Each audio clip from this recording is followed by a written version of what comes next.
est dans la fin du XVe siècle. On a une série de couvents qui se créent en Corse pour les franciscains. Il ne faut pas s'imaginer le couvent comme il est aujourd'hui. De ce couvent premier, on est arrivé à un couvent qui est un couvent évidemment beaucoup plus massif aujourd'hui, parce que se sont passés 2 siècles, le XVIIe et le XVIIIe siècle, dans lesquels on a eu effectivement une revitalisation et une transformation des édifices. Qu'est-ce qu'on a? On a le couvent de Pine d'un côté, qu'on imagine massif. Il a un côté défensif parce qu'on est véritablement trop près de la mer pour qu'il n'ait pas cet aspect défensif. Et lorsque j'étais gamin, on me racontait l'histoire du fameux Mamie Corso. Mamie Corso, c'est un Pinois. C'est Mamie, ça veut bien ce que ça veut dire qu'il s'est fait turc. Ce Mamie Corso s'appelle à l'origine Filippo de Pine. Donc il radie dans tout un tas d'endroits de Corse.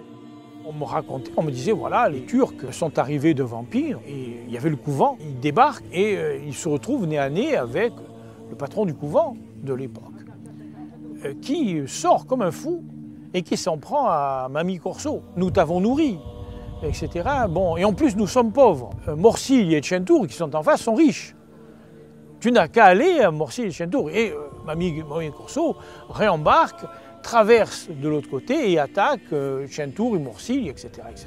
C'est ça, un lieu auquel je suis très attaché, et en même temps, bon, un lieu historique, un lieu qui porte un certain nombre d'éléments et qui mérite effectivement d'avoir une nouvelle vie, hein, qu'on ait une nouvelle approche de ce couvent, et peut-être qu'on puisse le faire revivre, lui redonner un petit peu de l'éclat de ce qu'il a pu être à un moment donné.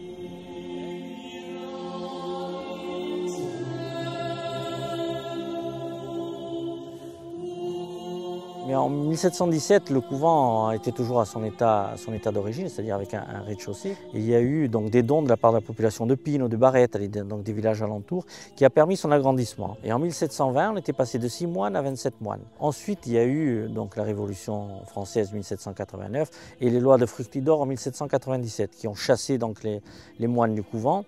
La loi de 1905. Donc appropriation des biens de l'Église par l'État. 1906, le couvent complètement déserté. Monseigneur Ange Duligé, avec le concours du père donc Jean Albertini, ont réussi ce tour de force à réouvrir donc, le couvent, mais en y installant une école donc, privée gérée par les curés. Cette école a perduré jusqu'en 1967, jusqu'à 2002. Donc, le couvent n'a pas bénéficié d'amélioration. En tous les cas, c'est là où les entrées d'eau ont commencé à se faire.